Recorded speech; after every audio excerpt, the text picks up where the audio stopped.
La radio de la communauté africaine, studio central Chicago. Ici Christian Noah Gombe, spécialiste des questions de sécurité, diplômé de l'Afrique du Sud en 2005, le Bureau sud-africain des standards, une forme de sécurité intérieure. Nous participons dans les enquêtes administratives en vue de renforcer, d'informer, de stabiliser les questions de sécurité. Donc, likez, partagez, protégez votre émission. Partagez dans les différents réseaux médias sociaux. Nous faisons là un travail de sensibilisation. Le fuseau horaire, ceux qui pourront suivre l'émission en différé, abonnez-vous massivement. Réabonnez-vous si vous avez été désabonné. Activez la cloche de notification. Vous pouvez personnaliser selon votre choix. Laissez un commentaire, laissez vos suggestions avec beaucoup de modération. La question du jour porte sur le démantèlement de bases logistiques militaires françaises et européennes, la saisie de matériel militaire et de communication, de l'armement, des munitions, qui fait de ça directement un centre militaire de commando opérationnel, MCO, Military Commander Order, donc un centre militaire, oui, de commande, oui, haut comme opérationnel. En anglais, par défaut, c'est sur Order. L'ordre est donné, les ordres viennent d'en haut, suivant une certaine voie hiérarchique. La preuve est que cette villa qui servait de nourrice, une villa qui servait de base militaire opérationnelle, était occupée par un ancien instructeur français avant l'ordre qui a été donné de pouvoir démanteler partiellement, lui demander le retrait des soldats français et plus tard des bases militaires étrangères hors du Niger. En quittant physiquement, ils ont laissé par devers eux du matériel de communication, des véhicules avec des plaques prêtes à être changées, etc. Les questions retenues aujourd'hui sont 1. L'indépendance du Niger, donc ce qui a été concernant l'indépendance du Niger. Nous avons 2. Les opérations Barkhane, Takuba, Sabre, comment elles se sont déroulées à la demande. Et pour l'historique, ce qui était l'ancienne alliance du Sahel, les pays qui étaient concernés et qu'est-ce qui était le fondé de cette ancienne alliance du Sahel, regroupée un peu plus tard en G5 Sahel, avec l'appui de la force, des différentes forces, Barkhane, Sabre et Takuba. Quels étaient les énoncés, quels étaient les objectifs et comment, pourquoi ces différentes missions se sont arrêtées. Numéro 3, nous avons le coup d'État du 23 au 26 juillet de l'an 2023. La chute brusque du régime de Mohamed Bazoum. Qu'est-ce qui a été, qu'est-ce qui n'a pas été, qu'est-ce qui n'a pas marché. Et le mouvement populaire qui a porté le général Abdrahmane Tiani au pouvoir en tant que président de la transition et quels étaient les grands objectifs. Toujours dans la même question numéro 4, le deuxième aspect, c'est de comprendre le retrait forcé des militaires français du Niger à partir du 26 juillet 2023 et la révocation de l'ambassadeur de France sortant du Niger en tant que Sylvain Ité et le refroidissement brusque des relations diplomatiques France-Niger. À noter qu'il y a eu quelques violations de l'espace aérien du Niger pour les différentes missions ça et là françaises. Voilà, d'observation. Et voilà, dans les 48 heures, 72 heures, ils n'ont pas digéré de perdre parce que c'est une violation brusque, c'est une perte sèche de estimation 2,2 millions d'euros par jour. Concernant l'uranium, premièrement, les anciennes entreprises qui ont travaillé, donc Areva, ex-Areva, requinqué et ont changé de nom en Orano, le même objectif, c'était l'exploitation de l'uranium du Niger et qu'il faussait là le vrai rang mondial du Niger en ce qui concerne la production et l'exploitation de l'uranium. La question numéro 3, donc la question du jour, démantèlement de bases logistiques françaises et occidentales. Voilà, la saisie de matériel militaire, de munitions, de logistique et de télécommunications. Donc, grand 1, on va aller dans le déroulé.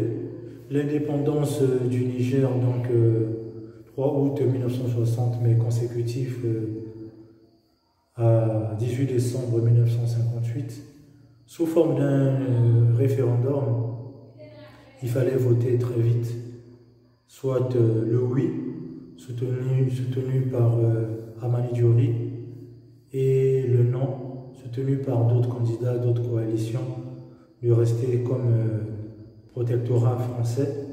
Le oui, en fait, de Hamani Diori cachait, en fait, puisque dès la proclamation de l'indépendance 3 août 1960, le Niger était continuait d'être dirigé depuis l'Élysée. Il y avait Charles de Gaulle, il y avait Michel Debré comme Premier ministre, et qui dirigeait même à distance le Niger. Voilà, c'est bien triste pour cette question, mais il faudrait comprendre les aspects. Le Niger, plus tard, 1963, rejoint l'Organisation de l'Unité africaine, mais dès septembre 1960, dans ce projet qui emmène à l'indépendance du Niger, proclamer l'indépendance 3 août 1960, dès septembre 1960, rejoint l'Organisation des Nations Unies et tout le pack d'organismes onusiens qui va s'en suivre. Question numéro 2, les opérations Sabre, Barkhane et Takuba, et plus tard de G5 Sahel. Il faudrait comprendre que cette forme d'opération militaire de Takuba, Barkhane, Takuba, Sabre était initialement à la demande du Mali sous Ibrahim Boubacar Keïta en tant que coopération de l'armée de l'air visant à stabiliser le territoire du Mali qui est assez vaste et qui ne couvrait plus la supériorité et la souveraineté nationale, puisque étant fragilisé au nord du Mali par des mouvements Peul, Touareg et de sécession qui fragilisaient là la sécurité intérieure et qui ont mené une forme voilà, de déstabilisation du Mali.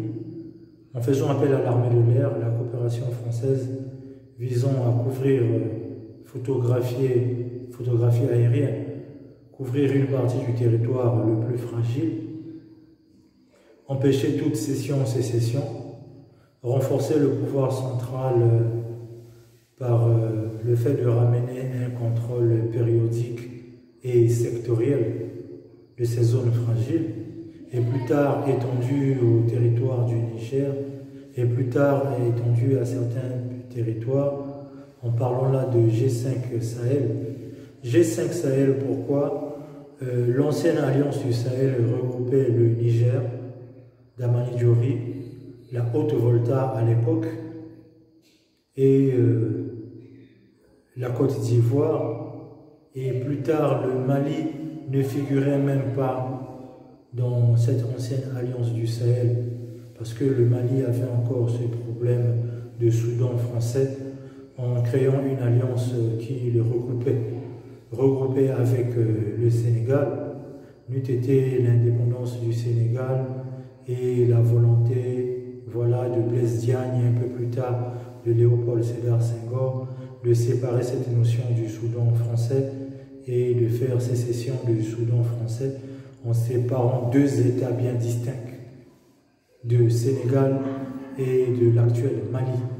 Donc le G5 Sahel, la forme militaire, se veut une forme de coopération avec extension et libre circulation du matériel militaire et de logistique. Pour renforcer cette forme de G5 Sahel, nous voyons avec le démantèlement aujourd'hui qu'il y avait eu des événements précurseurs, ce qu'on appelle le convoi dit de la mort. Des jeunes et des populations sahélo-sahéliennes se sont opposés à la circulation par voie terrestre de conteneurs aménagés qui contenaient du matériel militaire au Burkina Faso, voilà, en allant vers le Niger, en allant vers d'autres pays. Le Niger, avant l'avènement du capitaine Ibrahim Traoré, voilà, les populations se sont levées et ont dit non à ce système. Et voilà, des événements malheureux. L'armée française qui a tiré sur les manifestants. Et au Mali, c'est un hélicoptère de combat qui vient bombarder, tuer des personnes, population civile qui célébrait là un mariage. Ces événements malencontreux, malheureux, viendront s'appuyer à cette volonté des peuples d'autodétermination, consécutivement Mali, Burkina Faso et Niger, par le 23 et 26 juillet, qui ont dit non, et finalement de demander le départ des troupes françaises et des différentes bases militaires opérationnelles étrangères sur le sol du Niger. Voilà la question numéro 4.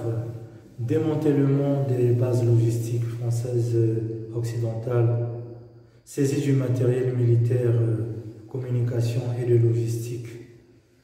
Il s'agissait là d'une villa utilisée par des anciens instructeurs français. Très rapidement, un peu quelques notions d'histoire géographique, donc de géopolitique internationale. Le Niger, c'est 1,1 186 000 km², 25,6 millions d'habitants, une densité de 19 habitants au kilomètre carré.